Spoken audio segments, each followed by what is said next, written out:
I read here that Don Pedro of Aragon comes this night to Messina. He's very nearby this. He was not 3 leagues off when I left him.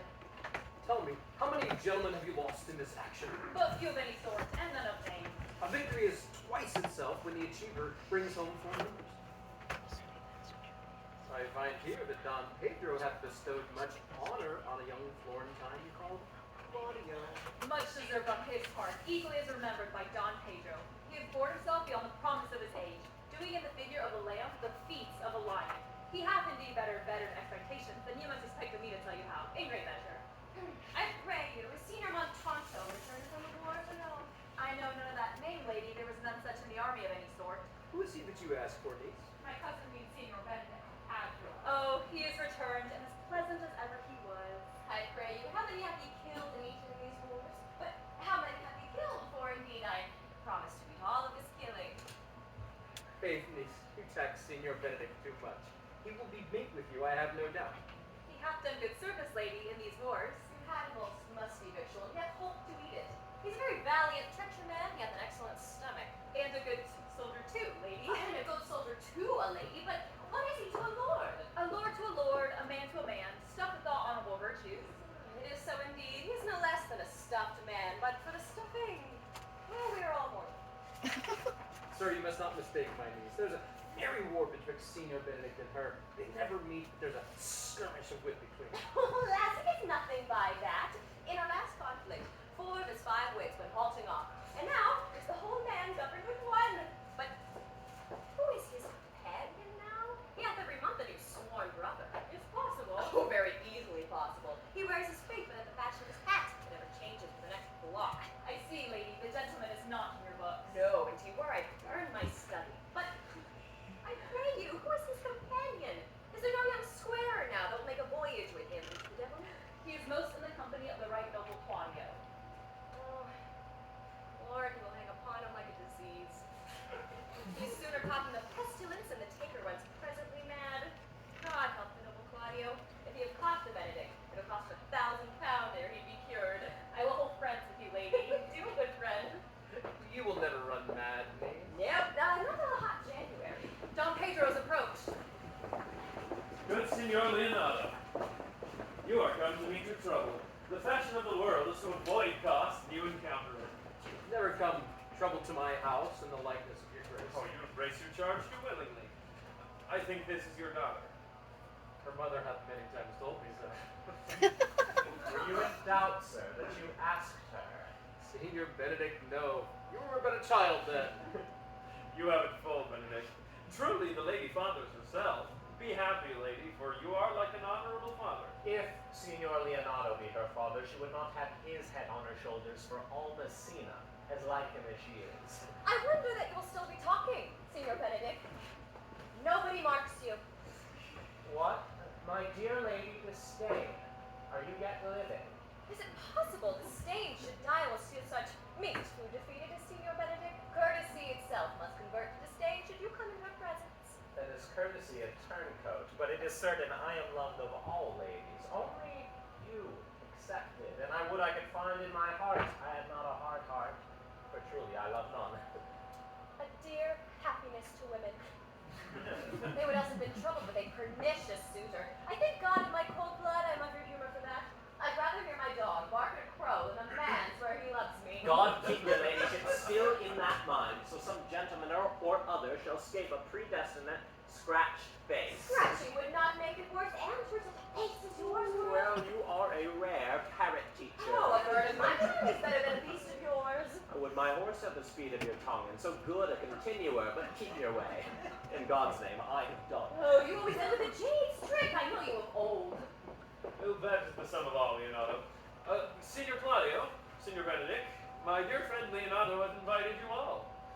I tell him we shall stay at the least a month, and he hardly prays some occasion may detain us longer. My lord, let me welcome you. Being reconciled to the prince your brother, I owe you all to you. I thank you. I am not of many words, But I thank you. please, your grace, lead on. For your hand, Leonardo.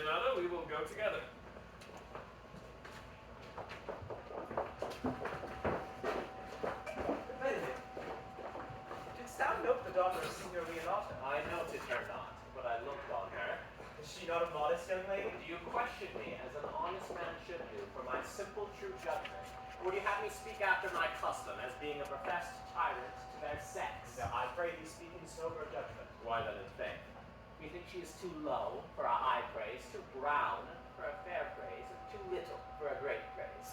Only this commendation I can afford her, that were she other than she is, she were unhandsome, and being no other but as she is, I do not like her. How thinkest thou this sort? I pray thee tell me truly how thou likest. Would you buy her, that you inquire after her? Could the world buy such a jewel? Yea, and a case to put it into. But speak you this with a sad brow. Come, in what key shall a man take you to go in the song? In mine eye, she is the prettiest lady that ever I looked on. I can see yet without spectacles, and I see no such matter. There's her cousin, and she were not possessed with a fury, exceeds her as much in beauty as the 1st of May, not the last of December. But I hope you have no intent to turn husband. Have you? I would scarce trust myself, though I had sworn to the contrary, Hero would be my wife. Is't come to this in faith? Hath not the world one man, but he will wear his cap with suspicion? Shall I never see a bachelor of 80 again? Go to in faith, and thou Lucenine, thrust thy neck into a yoke, wear the print of it, and sigh away Sundays. Look, Don Pedro's returned to seek you. What secret hath held you here that you followed not to Leonato's? I would that your grace would constrain me to tell. I charge thee on thy allegiance. You hear, Count Claudio. I could be secret as a dumb man, I would have you think so, but on my allegiance, mark you this, on my allegiance, he is in love. With who? Now, that's your grace. Mark how short his answer is. With Hero, Leonato's short daughter. Ooh, amen if you love her, for the lady is very well worthy. You speak this to fetch me in, my lord. Oh, by my troth, I speak my thought. And in faith, my lord, I spoke mine. And by my two faiths and trusts, my lord, I spoke mine. That I love her, I feel. That she is worthy, I know. That I neither feel how she should be loved, nor know how she should be worthy, is the opinion that fire cannot melt out of me. I will dine it at the stake. Thou wast ever an obstinate heretic in the despite of beauty. And never could maintain his part, but in the force of his will. That a woman conceived me, I thank her.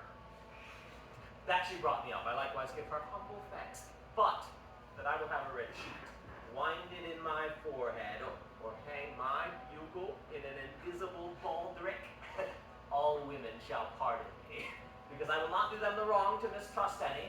I do myself the right to trust none, and the fine is, to the which I may go the finer, I will live a bachelor. I shall see thee ere I die look pale with love. With anger, with sickness, or with hunger, my lord, not with love. Prove that ever I lose more blood with love than I will get again with drinking. Pick out mine eyes with a ballot maker's pen, and hang me up at the door of a brothel house with the sign of blind Cupid. Well, if ever thou dost fall from this faith, thou wilt prove a notable argument. If I do, hang me in a bottle like a cat, and shoot at me. Well, as time shall try, in time the savage bull doth bear the yoke. The savage bull may, but if ever the sensible Benedict bear it, pluck off the bull's horns and set them in my forehead, and let me be vilely painted. And in such great letters as they write, "Here is good horse for hire," let them signify under my sign, "Here you may see Benedict, the married man." In the meantime, good Signor Benedict, repair to Leonato's. Commend me to him and let him know that I will not fail him at supper, for indeed he hath made great preparation. I have almost matter enough in me for such an embassage, and so I commit you to the tuition of God from my house, if I have it. The 6th of July, your loving friend Benedict. Nay, mock not. The body of your discourse is sometime guarded with fragments, and the guards are but slightly basted on neither. Ere you flout old ends any further, examine your conscience. And so I leave you. My lord, your highness now may do me good. Well, my love is thine to teach. Teach it but how, and thou shalt see how apt it is to learn any difficult lesson that may do thee good. Leonato any son, my lord? No child but hero. She's his only heir. Dost thou affect her, Claudio? My lord, when you went onward on this ended action, I looked on her with a soldier's eye, and liked, but had a rougher task at hand to drive life into the name of love. But now that I am returned, and war thoughts have left their places vacant, in their rooms come thronging soft and delicate desires, all prompting me how fair young hero is, and telling me I liked her ere I went to wars. Thou wilt be like a lover presently, and tire the hero with a book of words. If thou dost love fair hero, cherish it, and I will break with her and with her father, and thou shalt have her. Was not to this end that thou beganst to twist so fine a story? How sweetly you do minister to love that no loves grief by his complexion. But lest my liking might too sudden seem, I would have sounded a longer treatise. What need the bridge much broader than the flood? The fairest grant is the necessity. Look, what will serve is fit. 'Tis once thou lovest, and I will fit thee with the remedy. I know we shall have reveling tonight. I will assume thy part in some disguise, and tell fair hero that I am Claudio. And in her bosom I'll unclasp my heart, and take her hearing prisoner of the force and strong encounter of my amorous tale. And then with her father shall I break, and the conclusion is, she shall be thine. In practice let us put it presently.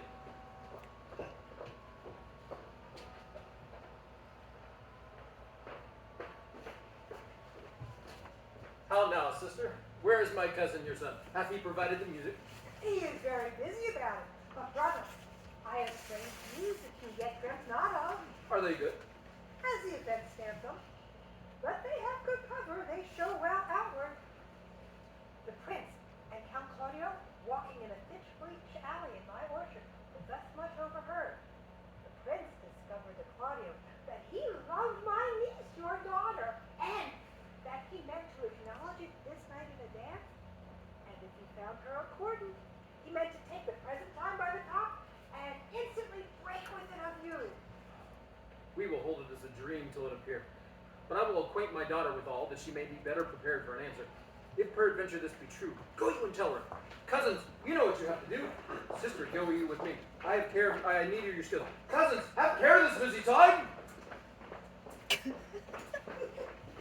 Go.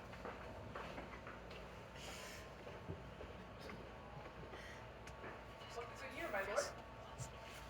Why are you thus out of measure sad? There is no measure in the occasion that breathes, but for the sadness is without limit. You should hear reason.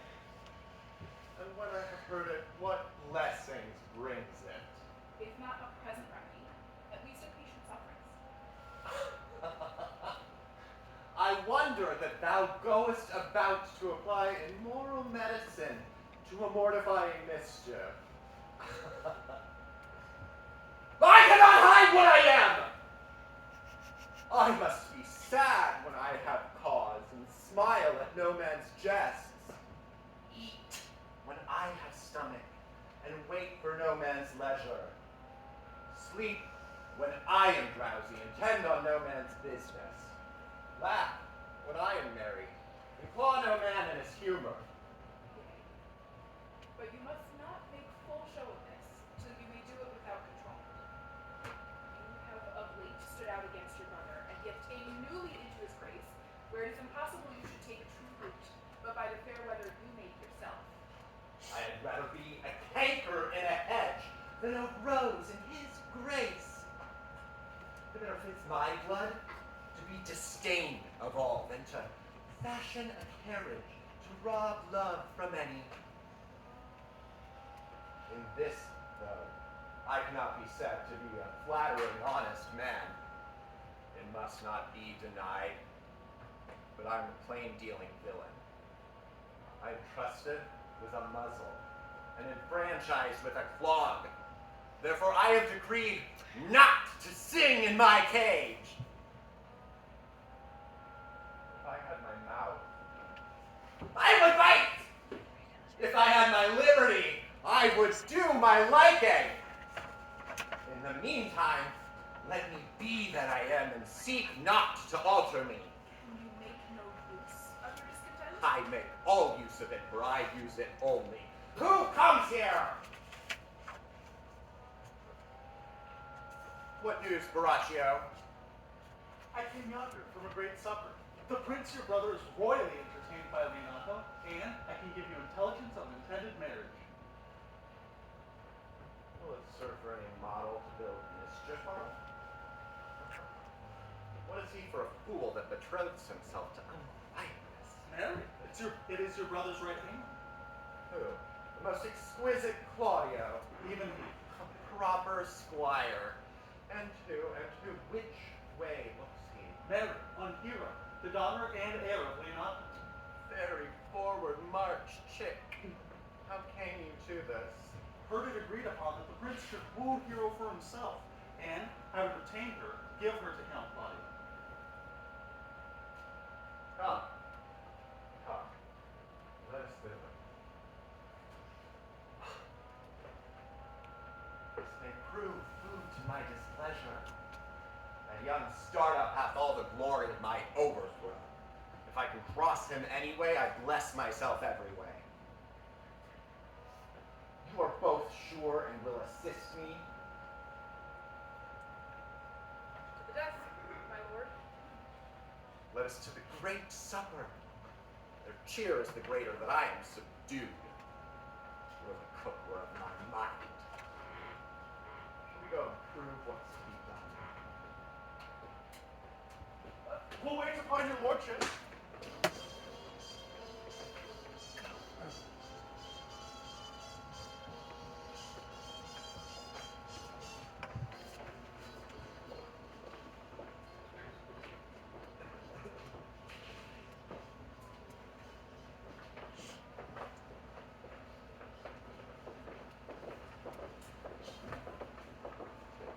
Was Count John not here at supper?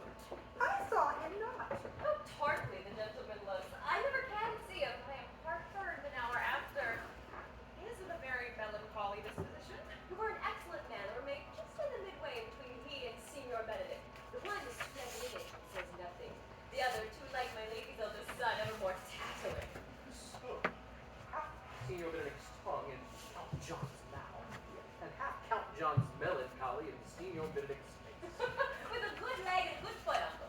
And money enough in his purse, well, such a man would win any woman in the world if he could get her goodwill. By my troth, niece, thou wilt never get thee a husband if thou be so shrewd of thy tongue. In faith, she is too cursed. Too cursed is more than cursed. I shall lessen God's sending that way, for it is said, God sends a cursed cow short horns. But to a cow too cursed, he sends none. By being too cursed, God will send you no horn. Oh, just. If he send me no husband, for which blessing I add him on my knees every morning and evening. Lord, I cannot endure a husband with a beard on his face. I rather die in the woman. Now, might, in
you know your answer. The fault will be the music, cousin. If you be not moved in good time, if the prince be too important, tell him there's measure in everything, so dance out the answer.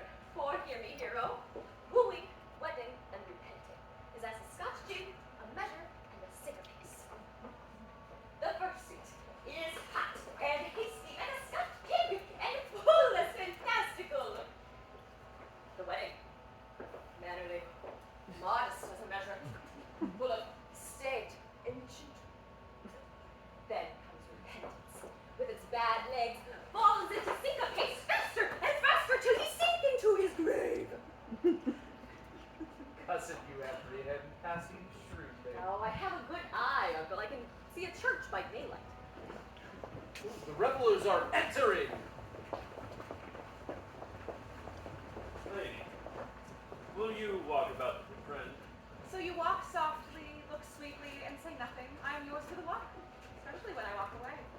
With me in your company, I may say so when I please, and when please you to say so. when I like your favor. Speak low, if you speak loud. Well, I would you did like me.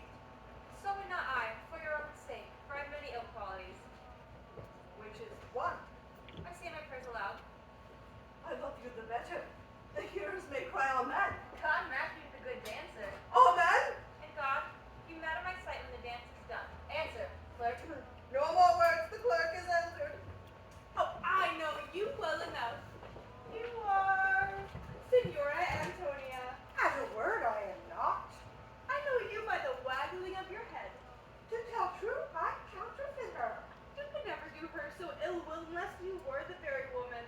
Here's her dry hand up and down. You are she, you are she. Will you not tell me who told you so? No, you shall pardon me. Nor will you tell me who you are. Not now. It was disdainful that I had my good wit of the 100 merry tales. Well, this was Signor Benedict that said so. What's he? I'm sure you know him well enough. Not I, believe me. Did he never make you laugh? I pray you. What is he? He's the prince's jester. A very dull fool. Only his gift is in devising impossible slanders. None but libertines delight in, and the commendation is not in his wit, but in his villainy. For he both pleases men and angers them, and then they laugh at him and beat him. I'm sure he's in the fleet. I would get bored in me. When I know the gentleman, I'll tell him what you say. Do. He'll but break a comparison or two on me, which peradventure not mocked at or laughed at, strikes him into melancholy. And then there's a partridge being saved for the fool who eat no supper that night. We must follow the leaders. Sure, my brother is amorous on Hero and hath withdrawn her father to break with him about it. Are you not Signor Benedict? You know me well. I am he. Signor, you're very near my brother in his love. He is enamored on Hero. I pray you, dissuade him from her. She's no equal for his birth. He may do the part of an honest man in it. How know you he loves her? I heard him swear his affection. So did I too, and he swore he would marry her tonight. Come, let us to the banquet. Thus answer I in the name of Benedict. Hear these ill news with the ears of Claudio. 'Tis certain so. Prince woos for himself. Friendship is constant in all other things, save in the office and affairs of love. Thus all hearts in love use their own tongues. Let every eye negotiate for itself and trust no agent.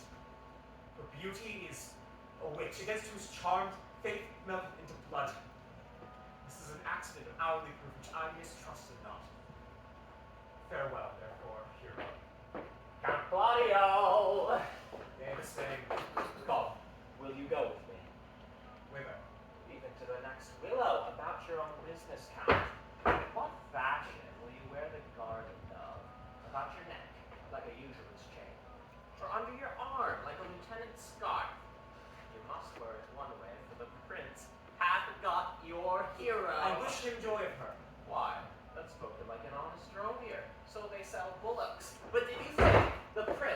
served you thus? I pray you, leave me. Oh, now you strike like the blind man. 'Twas the boy that stole your meat, and you'll beat the post. Will not be. I'll leave you. Alas, poor hurt foul. Now will he creep into sedges. But that my lady Beatrice should know me and not know me, the prince's fool. Maybe I go under that title because I am merry. Yea, but so I am apt to do myself wrong. I am not so reputed. It is the base, though bitter, disposition of Beatrice that puts the world into her person and so gives me out. Well, I'll be revenged as I may. Now, senor. Where's the Count? Have you seen him? I told him, and I think I told him true, that your grace had got the goodwill of this young lady, and I offered him my company to a willow tree, either to make him a garland, as being forsaken, or to bind him up a rod, as being worthy to be whipped. To be whipped? What's his fault? The flat transgression of a schoolboy, who being overjoyed in finding a bird's nest, shows it his companion, and he steals it. Wouldn't that make a trust to transgression? The transgression is in the stealer. Yet it had not been amiss, the rod had been made, and the garland too. For the garland he might have worn himself, and the rod he might have bestowed on you, who, as I take it, have stolen his bird's nest. I will but teach them to sing and restore them to the owner. If their singing answer your saying. Why not faint, you say honestly? The Lady Beatrice hath the quarrel to you. The gentleman who danced with her told her she is much wronged by you. Oh, she misused me! That's the endurance of a block, an oak, but with one green leaf on it would have answered her. My very visor began to assume life and scold with her. She told me, not thinking I had been myself, that I was the prince's jester. That I was duller than a great fog, huddling jest upon jest with such impossible conveyance upon me that I was stood like a man at a mark with a whole army shooting at me. She speaks poniards, and every word stabs. If her breath were as terrible as her terminations, there were no living near her. She would infect the North Star. I would not marry her, though she were endowed with all that Adam had left him before he transgressed. She would have made Hercules have turned spit, yea, and have cleft his club to make the fire too. Come, talk not of her. I would to God some scholar would conjure her, for certainly while she is here, a man may live as quiet in hell as in a sanctuary, and people sin upon purpose because they would go thither. So indeed, all disquiet, horror, and perturbation follow her. Look, here she comes.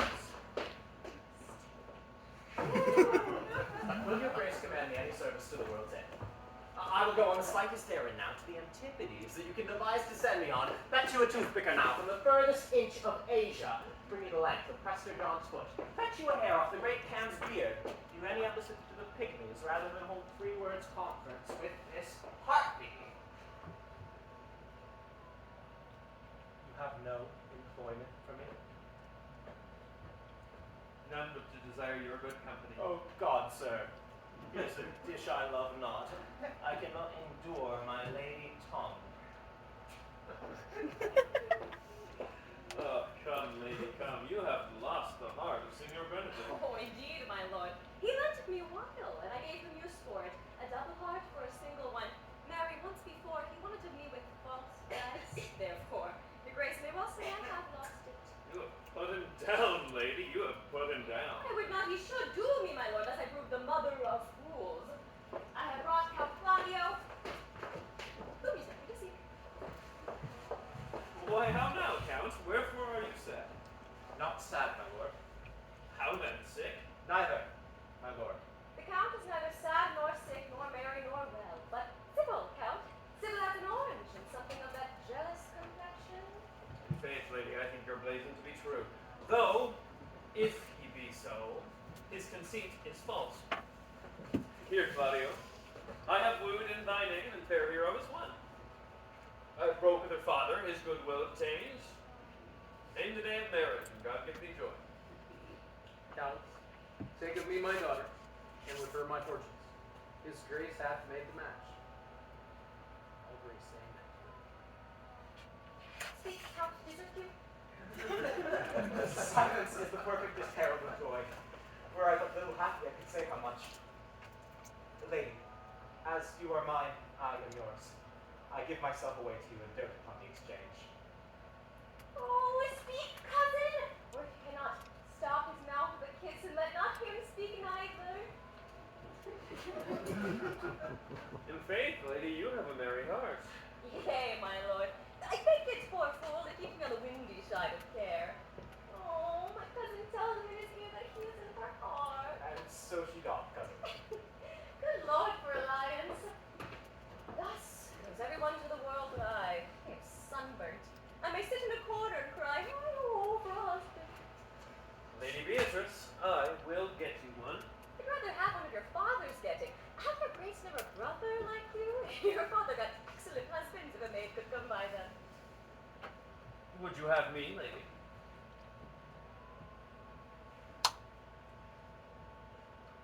No, my lord. Unless I might have another for working things. Your grace is too costly to wear every day. But I beseech your grace, pardon me. I was born to speak all mirth and no matter. Your silence most offends me. And to be merry best becomes you, for out of question you were born in a merry hour. Oh, no, sure, my lord. My mother cried, but then there was a star dance, and under that I was born. Oh, cousins, God give you joy. Niece, will you look to those things that I spoke to you of? I cry you mercy, uncle. By your grace, pardon. By my troth, a pleasant-spirited lady. There's little of the melancholy element in her, my lord. She is never sad but when she sleeps. And not even then. My daughter has said that many times she hath dreamt of unhappiness and waked herself with laughing. She cannot endure to hear tell of a husband. Oh, by no means. She mocks all wooers out of suit. She were an excellent wife for Benedict. Oh, Lord, my lord. If they were but a week married, they would talk to themselves mad. Count Claudio, when meet you to go to church? Tomorrow, my lord. Time goes unconscious till love have all its rights.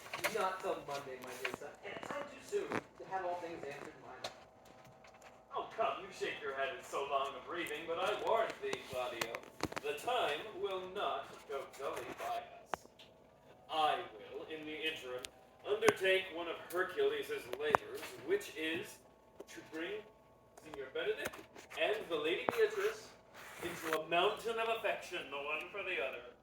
I would fain have the match, and I doubt not but to fashion it, if you three will minister such assistance as I would give thee direction. My lord, I am with you, though it cost me 10 nights of watching. And I, my lord. And you too, gentle hero.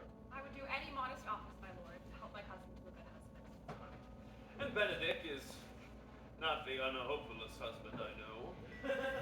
Thus far I can praise him. He is of a noble strain, of approved valor, and confirmed honesty. I will teach you to humor your cousin so that she shall fall in love with Benedict.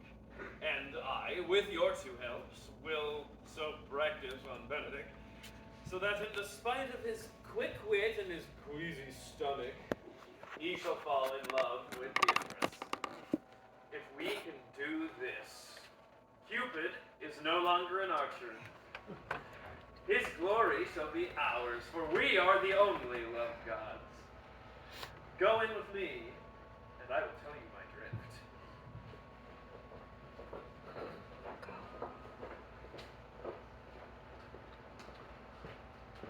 It is so. The Count Claudio shall marry the daughter of Leonardo. Yea, my lord, but I can cross it. Any bar, any cross, any impediment will be medicinable to me. Sick and displeasure to him.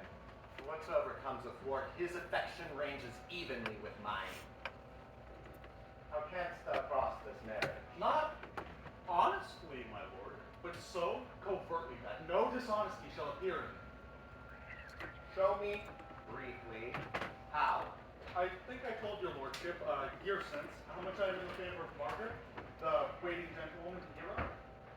What life is in that to be the death of this marriage? The poison of that lies in you to temper. Go you to the prince your brother. Spare not to tell him that he had wronged his honor in marrying the renowned Claudio, whose estimation you do mightily hold up to a contaminated stale, such a one as hero. What proof shall I make of that? Proof enough to misuse the prince, to vex Claudio, to undo hero, and kill Leonata. Look you for any other issue? Only to despite them, I will endeavor anything. Go then. Find me a meet hour to draw the prince and Claudio alone. Tell them that you know hero loves me. They will scarcely believe this without trial. Offer them instances, which shall be no less likelier than to see me at her chamber window. Hear me call Margaret hero. Hear Margaret turn me Claudio.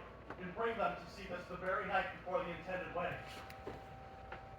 Or in the meantime, I will so fashion the matter that hero shall be absent, and there shall appear such seeming truth of hero's disloyalty, that jealousy shall be called assurance, and all the preparation overthrown. Grow this to what adverse issue it can. I will put it in practice. Be cunning in the working this, and thy fee is 1,000 ducats. Be you constant in the accusation, and my cunning shall not shame you. I will presently go and learn the day of marriage.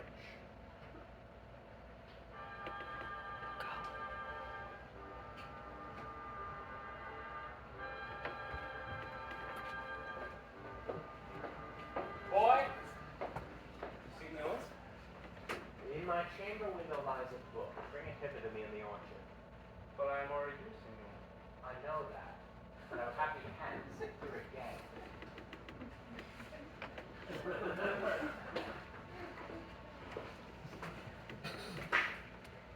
I do much wonder how one man, seeing how much another man is a fool, when he dedicates his behaviors to love, will after he hath laughed at such shallow follies in others, become the argument of his own scorn by falling in love. And such a man is Claudio. I have known when there was no music with him but the drum and the fife. And now, had he rather hear the tabor and the pipe, I have known when he would have walked 10 miles afoot to see a good armor. And now will he lie 10 nights awake, carving the fashion of a new doublet. He was wont to speak plain, and to the purpose, like an honest man and a soldier. And now is he turned to orthography. His words are a very fantastical banquet. Just so many strange dishes. May I be so converted and see with these eyes? I cannot tell. I think not. I will not be sworn, but love may transform me to an oyster. But I'll take my oath on it. Till he have made an oyster of me, he shall never make me such a fool. One woman is fair, yet I am well. Another is wise, yet I am well. Another is virtuous, yet I am well. But till all graces be in one woman, one woman shall not come in my grace. Rich she shall be, that's certain.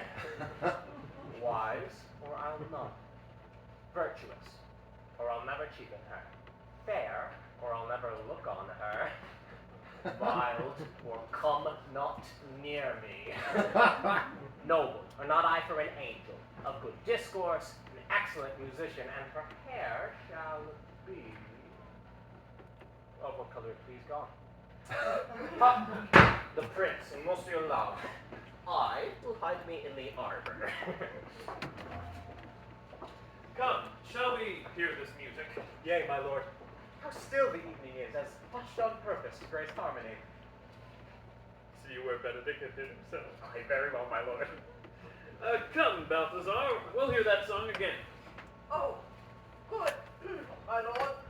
Tax not so bad a singer to slander music any more than once. Oh, now I pray thee sing, and let me woo no more.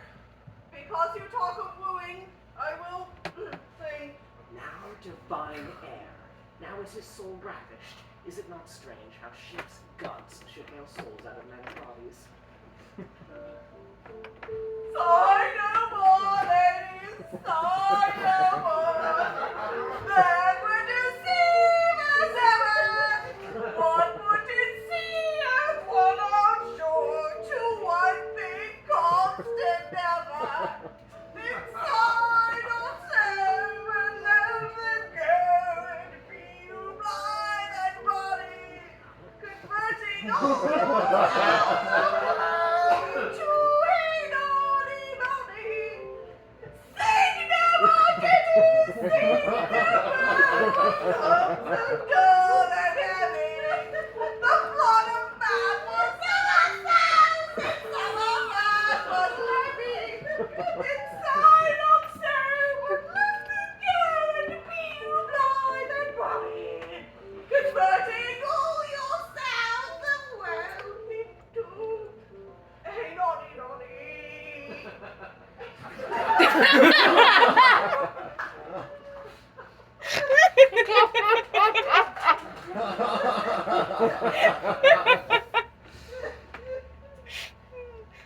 I might troth.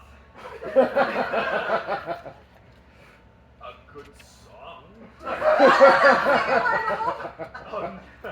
Oh, no, thou singest well enough. If he had been a dog that should have howled thus, they would have hanged him. I praise you, Salazar. Go and get us some excellent music for tomorrow night. The best I can, my lord. Do so. Farewell.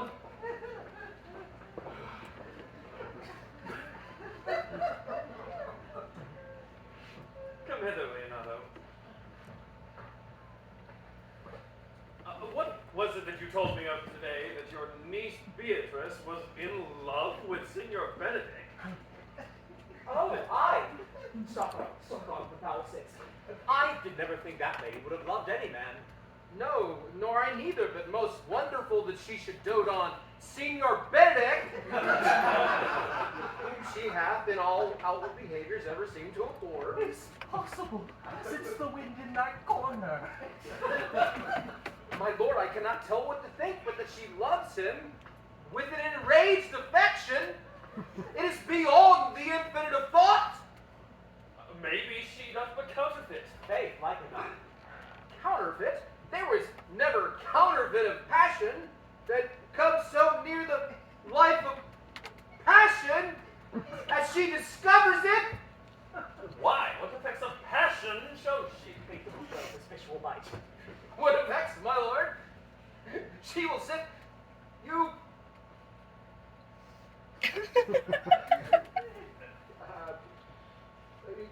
You heard my daughter tell you how. Indeed. How? How, I pray you?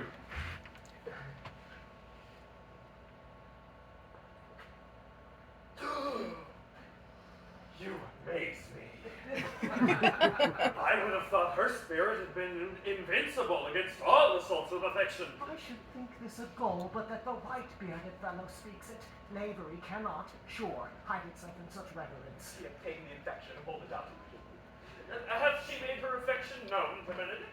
No, and swears she never will. That is her torment. Aye, so your daughter says. Shall I, says she, have so oft encountered him with scorn, and write to him that I love him. And she tore that letter into 1,000 halfpence. Oh, and then down upon her knees, she falls, weeps, sobs, beats her heart, tears her hair, prays, curses. Oh, sweet Benedict, God give me patience. So says my daughter, and the ecstasy hath so much overborne her that my daughters appear that she will do a desperate outrage to herself. It were good that Benedict knew of it myself. To what end? You would but make sport of it, torment the poor lady worse. As she should. It were an honest to hang him. Oh, she is an excellent, sweet lady, and out of all suspicion, she is virtuous. Oh, and she's exceeding wise. In everything but in loving Benedict. Some friend, you.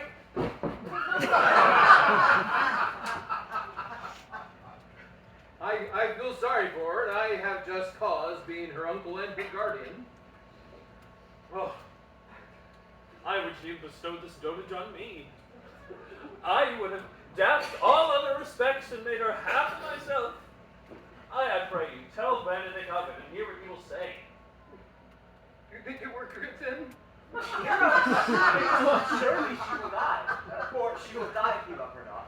She will die ere she make her love known, and she will die if you woo her ere she make one breath of her accustomed crosses. She doth well. If she should make tender of her love, 'tis very possible he'll scorn it, for the man, as you know all, hath a contemptible spirit. He is a very proper man. He hath indeed a good outward happiness.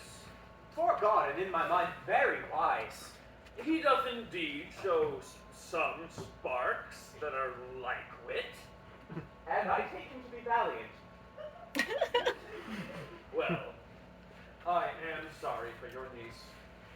Shall we go seek Benedict and tell him of her love? Never tell him, my lord. Let her wear it out with good counsel. Nay, that were impossible. She would wear her heart out first. Well, we will hear further of it by your daughter. Let it cool the while. I love Benedict well, and I could hope that he would so modestly examine himself to see how much he is unworthy so good a lady. My lord, will you walk? Supper is ready. If you do not dote on her upon this, I will never trust my expectation. Let the same net be spread for her, and that must your daughter and her gentlewoman carry. Let us send her forth to call it into dinner.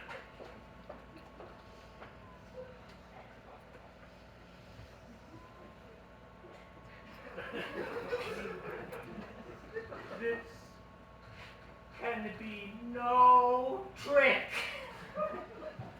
The conference was sadly bored. They have the truth of this from Hero. They seem to pity the lady. It seems her affections have their full bent. Love me. Why? It must be requited. I hear how I am censured. They say I will bear myself proudly if I perceive the love come from her. They say, too, that she will rather die than give any sign of affection. I did never think to marry. I must not seem proud.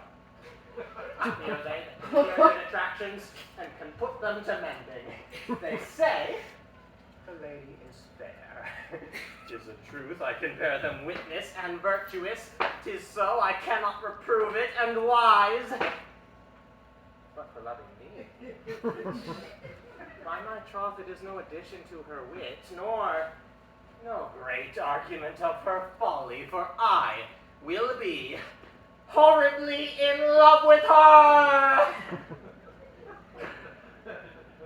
I may chance have some odd quirks and remnants of wit broken on me because I have railed so long against marriage. But doth not the appetite alter? A man loves the meat in his youth that he cannot endure in his age. Shall quips and sentences and these paper bullets of the brain awe a man from the career of his humor? No!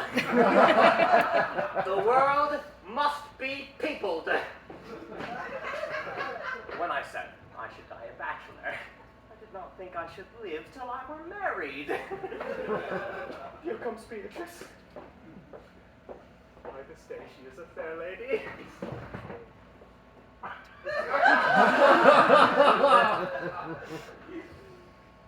I spy some marks of love in her. Against my will, I am sent to bid to come into dinner. Sweet Beatrice. Thank you for your pains. I took no more pains for those thanks than you take pains to thank me. If it had been painful, I would not have come. You take pleasure then in the message. Yea. So much as you may take upon a knife's point and choke a daw withal. You have no stomach, senor, very well.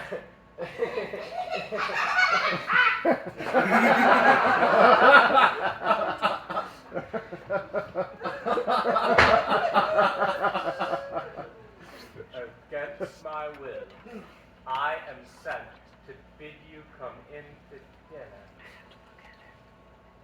There's a double meaning in that. I took no more pains for those thanks than you took pains to thank me. That's as much to say, any pains I take for you is as easy as thanks. If I do not take pity on her, I am a villain. If I do not love her, I am a fool. I will go get her picture.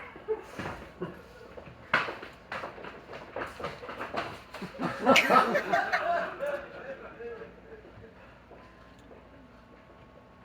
Margaret, run me to the parlor. There shalt thou find my cousin Beatrice proposing with the Prince Claudio. Whisper her ear and tell her I and Ursula walk in the orchard and our whole discourse is all of her. Say thou overheardst us and bid her steal. There will she hide her to hear our propose. This is thy office. Fare thee well in it. Leave us alone. I'll here come, I warrant you, presently. Now, Ursula, Beatrice doth come, our talk must only be of Benedict. When I be made him, let it be thy part to praise him more than ever man did merit. My talk to thee must be of how Benedict is sick in love with Beatrice. Now begin. Poor Beatrice, like a lapwing, runs close by the ground to hear our conference. Lessons to angling is to see the fish caught with her golden oars in the silver stream, and greedily devour the treacherous bait. So angling for Beatrice. Fear you not my part of the dialogue. No, truly, Ursula, she is too disdainful. I know her spirits are as coy and as wild as the haggards of the rock. But are you sure that Benedict loves Beatrice so entirely? So says the prince and my new betrothed lord. And did they bid you tell her of it, madam? They did entreat me to acquaint her of it, but I persuaded them, if they loved Benedict, to wish him wrestle with his affection and never to let Beatrice know of it. Why did you so? Doth not the gentleman deserve as full a fortune of bed as Beatrice shall ever couch upon? God of love, I know he does deserve as much as may be yielded to him. But nature never framed a woman's heart of proper stuff than that of Beatrice. Disdain and scorn right sparkling in her eyes and surprising what they look on. And her wit values itself so highly that to her all matter else seems weak. She cannot love, nor take nor shape nor project of affection. She is so soft and dear. Sure, I think so. Therefore, certainly it were not good that she knew of his love, lest she make sport at it. Why, you speak truth. I never yet saw a man how wise, how noble, young, how rarely featured, but she would spell him backward. If the gentleman were fair-faced, she would swear he should be her sister. If black, why, nature drawing of an antic made a foul blot. If tall, why, a lance ill-headed. If low, why, an agate very vilely cut. If speaking, why, a vain blown with all winds. And if silent, why, black move the tongue. So turns she every man the wrong side out.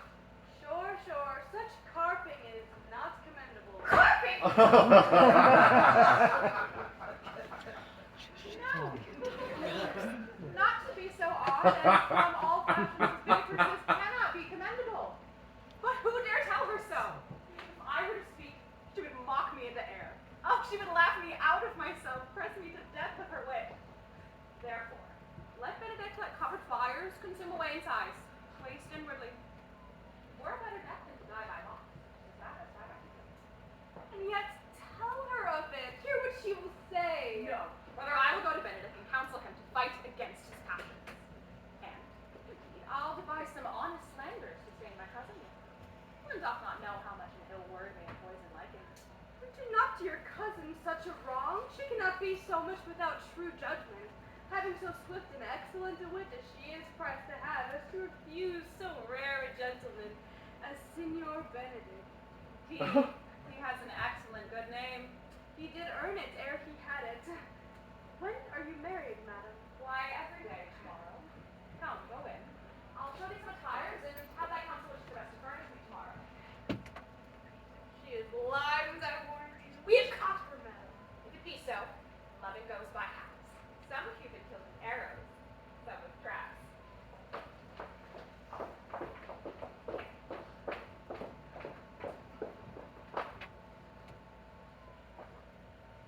My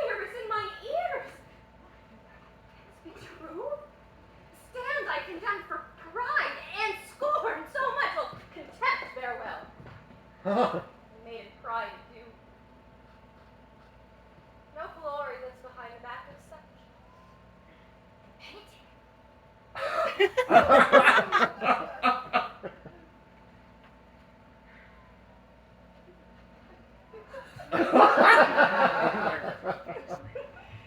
Lemon!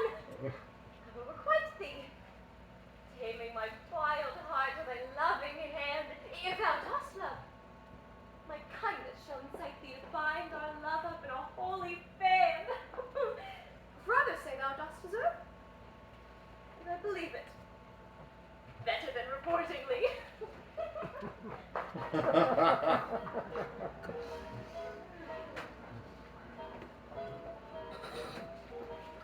I do but stay till your marriage be consummate, and then go I toward Aragon. I'll bring you thither, my lord, if you vouchsafe me. Nay, that would be as great a soil in the new gloss of your marriage as to show a child his new coat and forbid him to wear it.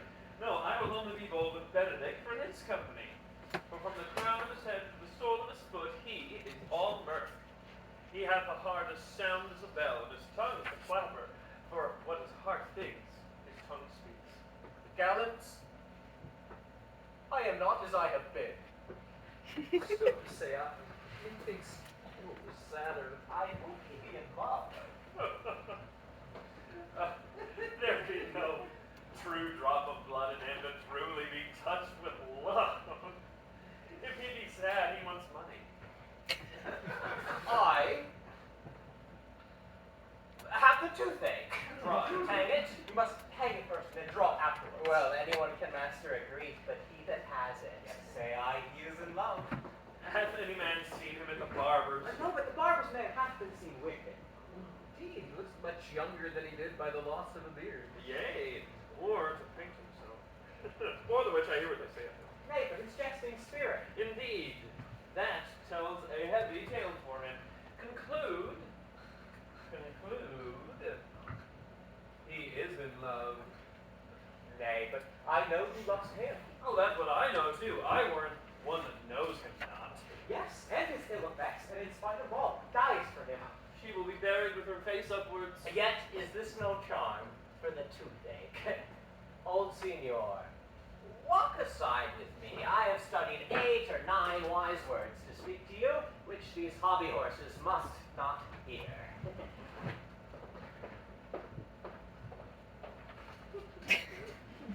For my life to bring with him about Beatrice. Tis even so. By this, Hero and Margaret have played their parts with Beatrice, and then the two bears will not fight one another when they meet. My lord and brother, God save you. A good den, brother. If your leisure served, I would speak with you.